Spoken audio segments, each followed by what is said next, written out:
But the last thing I'm going to like try to promote with you guys and encourage you to do before we just do some question and answer. I know some of you have to go. That's fine. No worries at all. I'd be willing to stay and answer questions as late as anyone wants to. That's how important this is to me. Sandblast that comes up in the summer, July 9th through 12th are the dates. It's probably the most important strategy to get your student connected. It's the easiest connect. I know some of you are thinking, gosh, those dates are terrible. And if that's the case, we connect students that don't go to Sandblast all the time. But over a 4-day period of time from July 9th to 12th, if they go in and they don't know a soul, they will leave knowing sophomores and juniors and seniors from their high school in the summer before they even come fully into house groups in the fall, before they even head to school. The community piece of it is so important, not to mention that clearly when you get away several days, God works in some pretty incredible ways as well. We highly encourage, you guys should have received, if not, we have them over here on this table, Sandblast flyers. You can see that the end of the super early bird rate is like this time next week, next Sunday.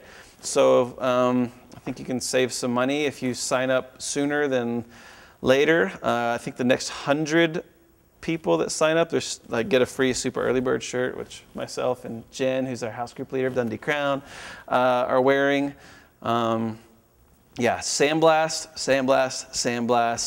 Highly, highly, highly encourage that you utilize that opportunity. So I'm just going to open up. I know you guys have questions, concerns, comments, maybe parenting tricks if you have older kids that you discovered work or whatever.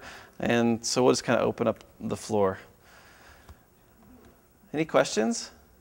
Yes. When you break up into the small groups for the last hour, how is that? Is that by girl, boy, or yes. Sophomore, freshman? Age and gender. So like freshman guys would be a group, sophomore girls would be a group. Who runs all these house groups? Yes, so all of our staff members are in different house groups. We have incredible volunteer leaders who lead certain house groups. Staff members lead other ones. A huge volunteer army that's leading the small groups.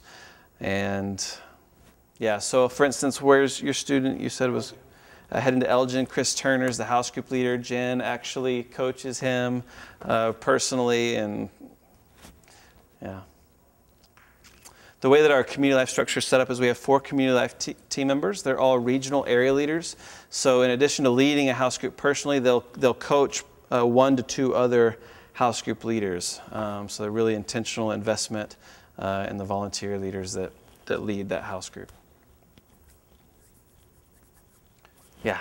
For kids that might have special needs, whether they be,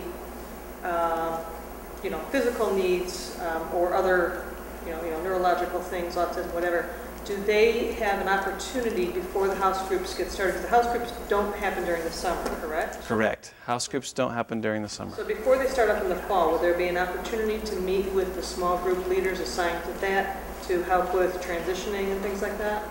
Yes, and you're asking specifically about students who have special needs.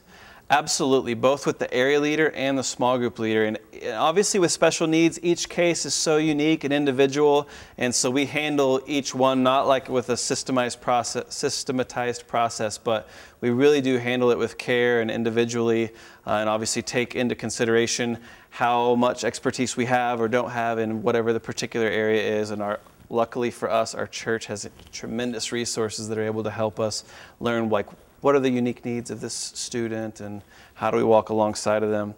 And there's so many different examples of how that ends up playing itself out with the unique needs of a special needs student. But absolutely, any way that we can partner with you in helping that to take place, we'll definitely help you.